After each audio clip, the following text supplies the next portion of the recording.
আসসালামু আলাইকুম। আশা করি সবাই ভালো আছেন দর্শক। আজকে আমি হামের লক্ষণসমূহ নিয়ে একটু কথা বলতে চাই। লক্ষণগুলো আহ, আমরা জানি হাম হলো একটি ভাইরাসবাহিত রোগ। এটি ভাইরাসটা মানুষের শরীরে ইনফেকশন করার আহ, পরে যে লক্ষণগুলো হয়, জ্বর হলো অন্যতম।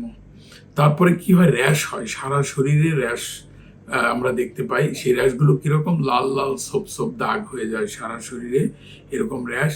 এবং এছাড়াও বাচ্চাদের এটার কি লক্ষণ দেখা দেয়, যেমন একটু সর্দি হয়, নাকে পানি পড়ে, একটু কাশি হয়, এই যে, এবং শরীরে ব্যথা হয়, গা হাত পা ব্যথা হয়।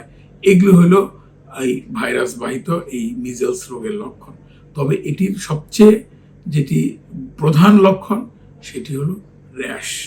এবং সবচেয়ে বড় কথা হলো, এই বাচ্চার যখন এই র্যাশটি হয়, হাম হয়, তখন আমরা দেখি বাচ্চার মধ্যে কতগুলো লক্ষণ দেখা যায়।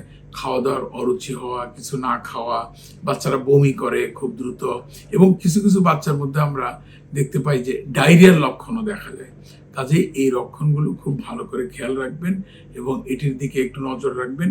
কিভাবে এটি ম্যানেজ করা যায়, ট্রিটমেন্ট করা যায়, সেটি আপনি আপনার বাচ্চার যে শিশু ডাক্তার আছে তার সঙ্গে রেগুলার যোগাযোগ রাখবেন। ওনার পরামর্শ মতো চললে আশা করি ভালো থাকতে পারবেন। আসসালামু আলাইকুম।